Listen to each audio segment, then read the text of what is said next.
The US-Israel war on Iran is now triggering a global energy shock as attacks on oil and gas infrastructure spread across the Middle East. The escalation began after Israel struck Iran's South Pars gas field, the Iranian side of the world's largest gas reserve. The attack triggered a wave of retaliation from Tehran, with Iranian missiles and drones targeting oil and gas facilities across the Gulf region. The consequences were immediate for energy markets. Brent crude briefly surged above $119 a barrel, rising more than 60% since the war began on February 28th, while European natural gas prices have roughly doubled in the past month. Iran responded by expanding its retaliation across the region. Missiles and drones targeted oil and gas facilities, while shipping around the Gulf also came under attack. The strikes have already caused major damage to Qatar's Ras Laffan LNG complex, the world's largest liquefied natural gas facility.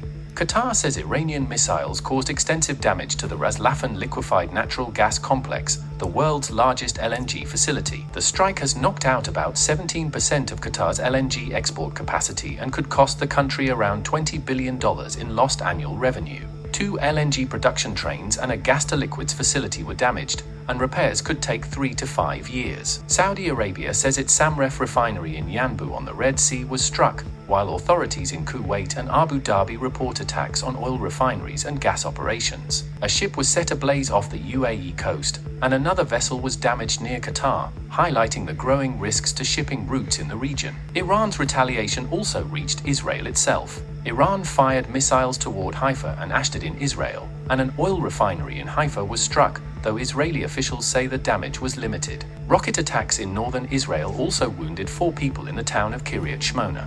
Foreign Minister Abbas Araghchi warned that Tehran would show zero restraint if its energy infrastructure is targeted again, saying Iran had only used a fraction of its capabilities so far. But Washington quickly tried to distance itself from the strike. US President Donald Trump said the United States had nothing to do with the attack on South Pars and later urged Israel not to repeat strikes on Iranian energy infrastructure as markets reacted sharply. Israeli Prime Minister Benjamin Netanyahu later confirmed that Israel would hold off further attacks on the gas field at Trump's request in an attempt to prevent an even bigger shock to global fuel markets. At the center of the crisis is the Strait of Hormuz, the narrow waterway through which roughly 1/5 of the world's oil supply passes. Iran's retaliation has effectively choked traffic through the strait, tightening global fuel supplies and pushing prices higher, and the broader conflict remains deadly.